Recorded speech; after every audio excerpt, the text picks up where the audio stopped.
Guys, welcome back to our channel. আমার নতুন একটা ভিডিওতে তোমাদের সবাইকে অনেক অনেক স্বাগত। কেমন আছো তোমরা? আশা করি ভালো আছো। আর আমরাও কিন্তু মোটামুটি ভালো আছি। খুব ভালো আছি আজকে বলতে পারছি না, তার কারণ যা গরম পড়েছে, এত গরমের মধ্যে কোনো মানুষেরই পুরোপুরি ভালো থাকা সম্ভব নয়, কিন্তু তার মধ্যে থেকেই আমাদেরকে ভালো থাকতে হবে। তো তার মধ্যে থেকেই যতটা ভালো থাকা সম্ভব ঠিক ততটাই ভালো আছি। তো দেখো, আমার দৈনিক জীবনের একটা দিনের কিছু কিছু মুহূর্ত আমি তোমাদের সাথে এই ভিডিওতে শেয়ার করব। তো চলো দেখো, আমার সকালটা কিন্তু শুরু হলো রান্নাঘর থেকে রোজকার মতো। আর ঘুম থেকে উঠেই কিন্তু রান্নার ব্যবস্থা করা, এটা আমার জীবনের একটা রুটিন হয়ে গেছে, দৈনন্দিন জীবনের। তো আজকেও তার ব্যতিক্রম নয়। সকালে ঘুম থেকে উঠেই ফ্রেশ হয়ে ব্রাশ করে চলে এসেছি রান্নাঘরে। আর এসেই দেখো রান্নার জোগাড় যন্ত্র শুরু করে দিলাম। আর প্রচণ্ড গরম পড়েছে, বৃষ্টি তো নেই বললেই চলে।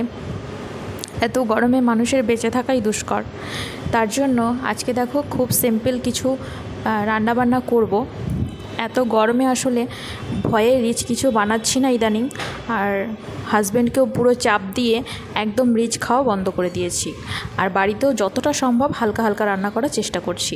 তো দেখো, সেই জন্য আজকে বানাচ্ছি বিরি কলাইয়ের ডাল আর আলু পোস্ত। আর সঙ্গে বানাবো একটু কাচকি মাছ। কাচকি মাছ কিন্তু আমার খুব পছন্দের একটা মাছ, জানো তো। শুধু আমার বললে ভুল হবে, হাজব্যান্ডেরও। আমাদের বাড়ির মোটামুটি সবাই আমরা কাচকি মাছ খেতে কিন্তু খুব ভালোবাসি। আর আমি আগে কাচকি মাছটা ঠিকঠাক রান্না করতে পারতাম না, কিন্তু আমার শাশুড়ি মা মাছের আইটেমগুলো দুর্দান্ত বানায়। তাই শাশুড়ি মায়ের কাছ থেকে আগে ভাগে আমি কিন্তু কাচকি মাছটা শিখে নিয়েছি। আর ইদানিং দেখছি আমার কাচকি মাছটা মোটামুটি খাওয়া যাচ্ছে। কিন্তু তার আগে বিয়ের প্রথম দিকে আমি যে মাছের আইটেমগুলো কী বাজে বানাতাম, কিছু বলতেও পারতো না হাজব্যান্ড, শুধুমাত্র আমার মুখের দিকে তাকিয়ে হয়তো খেয়ে নিত। আর তবুও হাসি মুখে বলতো ভালো হয়েছে। আর আমি যখন বলতাম যে না, আমি তো নিজে খেয়েছি, একদমই ভালো হয়নি, তখন ও আমাকে সবসময় বলতো যে তুমি তো এখন ট্রেনিং পিরিয়ডে রয়েছো, যখন তোমার ট্রেনিং শেষ হয়ে যাবে তখন তুমি মাছের আইটেম এত ভালো বানাবে, তুমি দেখে নিও। তো দেখো, কথা বলতে বলতে আমার কিন্তু ডালটা ফোড়ন দেওয়া হয়ে গেল, আর আমার আলু পোস্তটাও হয়ে গেল। আর এই দেখো কাচকি মাছটা। তোমরা কে কী মাছ বলো এটাকে আমাকে একটু জানিও। সবাই হয়তো এটাকে কাচকি মাছ বলে না।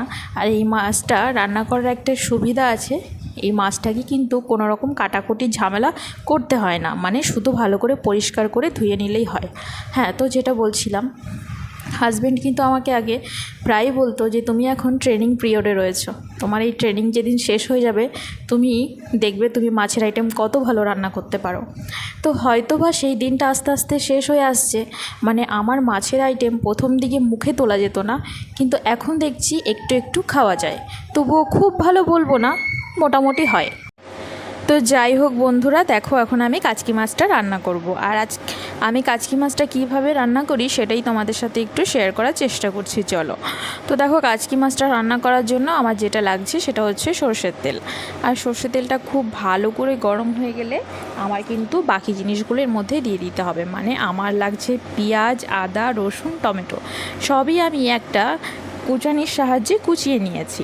তো সেগুলো আমি দিয়ে দিলাম তেলের ওপর। আর তারপর যেটা দিতে হবে, কাশ্মীরি লঙ্কার গুঁড়ো অল্প কালারের জন্য, একটু জিরে গুঁড়ো, লবণ, 2টো কাঁচা লঙ্কা আর হলুদ গুঁড়ো দিয়ে সামান্য একটু জল দিয়ে ভালো করে কষিয়ে নেবে। তারপর এটা থেকে যখন তেল ছেড়ে আসবে তখন তোমরা একটু টমেটো সস দিয়ে দেবে। টমেটো সস দিতে কিন্তু একদম ভুলবে না, কারণ টমেটো সস দিলে কিন্তু এটার টেস্টটা একদম অন্যরকম হবে। আর তারপর দিয়ে দেবে ভেজে রাখা কাচকি মাছগুলো। তারপর খুব সামান্য জল দিয়ে একটুখানি ফুটতে দেবে। আর তারপরই তাহলেই রেডি হয়ে যাবে আমাদের এই কাচকি মাছের এই সুন্দর একটা রেসিপি। অবশ্যই তোমরা বাড়িতে একবার ট্রাই করে দেখো, এটা কিন্তু খুব টেস্টি হয় খেতে। তো দেখো, আমার রান্না বাড়া তো কমপ্লিট হয়ে গেল, কিন্তু টিফিন কিন্তু এখনও বানানো হয়নি। আর আজকে ভাবলাম যে একটু অন্যরকম টিফিন বানানো যাক। আমি কিন্তু রান্না নিয়ে এক্সপেরিমেন্ট করতে খুব ভালোবাসি, ঠিক সেই রকমই আজকে একটু টিফিনও বানাবো একটু অন্যরকম, একটু এক্সপেরিমেন্ট করে।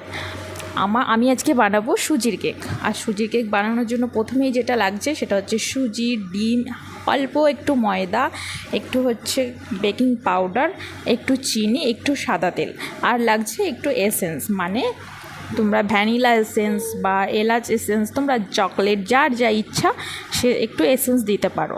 তো দেখো আমি কিন্তু এগুলো একটা মিক্সিং বোলের মধ্যে নিয়ে নিয়েছিলাম, মানে মিক্সিং বোলের যে বড় জারটা থাকে সেটার মধ্যে, যেটাতে ঘোল বানানো হয় সেইটার মধ্যে নিয়ে নিয়েছিলাম। আর তারপরে মিক্সার গ্রাইন্ডারে একটুখানি ঘুরিয়ে নিয়েছিলাম। তারপরে দেখো একটা বাটিতে নিয়ে এটাকে কিন্তু ভালো করে ফেটিয়ে নেবে। আর তারপর একটা অ্যালুমিনিয়ামের বাটিতে বা একটা কেক মোলের মধ্যে কিন্তু একটু অয়েল ব্রাশ করে এটাকে সুন্দর করে কেকের মতো করে সেট করে দেবে। আর তারপর তোমরা যেটা করবে সেটা হচ্ছে একটা পাত্রের মধ্যে জল দিয়ে তার মধ্যে একটা স্টেনার বসাবে। আর তারপর এই বাটিটাকে বসিয়ে 20 মিনিটের মতো ঢাকা দিয়ে একটা, তাহলে রেডি হয়ে যাবে সুন্দর এরকম ফোলা ফোলা সুজির কেক। দেখো ঠিক কতটা ফুলেছে আর দেখো কতটা স্পঞ্জি হয়েছে। তো চলো কেকটাকে তাড়াতাড়ি করে সুন্দর করে স্লাইস করে কেটে এর উপরে দিয়ে দেবো একটু পিনাট বাটার, তাহলে কিন্তু এটা খেতে আরও ভালো লাগবে। তো তোমরাও যদি এটা ট্রাই করো বাড়িতে, অবশ্যই এর উপরে কিন্তু একটু পিনাট বাটার দিয়ে খাবে।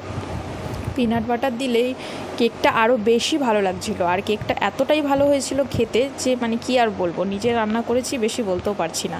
তো তোমরা অবশ্যই বাড়িতে ট্রাই করে দেখো, তাহলেই বুঝতে পারবে। এটা মুখে দেওয়ার সাথে সাথেই মিলিয়ে যাচ্ছিলো। আমাদের তো বেশ ভালো লেগেছিলো। আর সঙ্গে ছিল চা আর ছিল ছোলা সেদ্ধ। এটাই ছিল আজকে আমাদের ব্রেকফাস্ট। তো দেখো, তো তোমরা তো নিশ্চয়ই লক্ষ্য করছো যে রান্না করতে করতে কিন্তু আমার ড্রেস চেঞ্জ হয়ে গেছে। তো তোমরা আবার এখানে উল্টোপাল্টা ভেবে নিও না, তার কারণ রান্না করতে করতে অর্ক কিন্তু আমার গায়ে এসে জল ঢেলে দিয়েছে, সেই জন্য আমার ড্রেসটা চেঞ্জ করে আসতে হয়েছে। তো যাই হোক, দেখো এদিকে আমার টিফিন রেসিপিটা তোমাদের কেমন লাগলো অবশ্যই আমাকে জানিও। আর যদি আমার ভিডিওগুলো তোমাদের ভালো লাগে তাহলে অবশ্যই আমাকে লাইক করো, কমেন্ট করো, আমাকে সাপোর্ট করো। আর আমার ইউটিউব চ্যানেল opu.com সাবস্ক্রাইব করো। ভিডিও করেছিলাম একদম সন্ধ্যের সময়। আর দেখো এখানে অর্কর বাবাই কিন্তু অর্ককে একটা এরকম বেলুন এনে দিয়েছে মিকি মাউসে। আর ও দেখো কি করছে এর উপরে উঠে, মানে ওকে যতই বলা হচ্ছে এটাকে আদর করো, এটাকে দুষ্টু করো না, ও কী করছে ওকে মারার চেষ্টা করছে, ওকে মানে মেরে ফেলবে আর কি। তো এত দুষ্টু, মানে ওকে নিয়ে সারাদিন আমার যে কীভাবে কাটে, মানে সারাদিন যে আমি কী যুদ্ধ করি সে শুধু আমিই জানি আর ভগবান জানে। তো যাই হোক, এরপরে আমরা একটু বেরোবো। তো যেটা বলছিলাম, আমরা এখন রোজই প্রায় বিকেলবেলার দিকে একটু বেরোচ্ছি। আগেও বেরোতাম, কিন্তু আগে রোজ বেরোতাম না, কিন্তু ইদানিং মানে রোজই বেরোচ্ছি, কারণ এত গরম পড়েছে যে ঘরের ভেতরে থাকা যাচ্ছে না।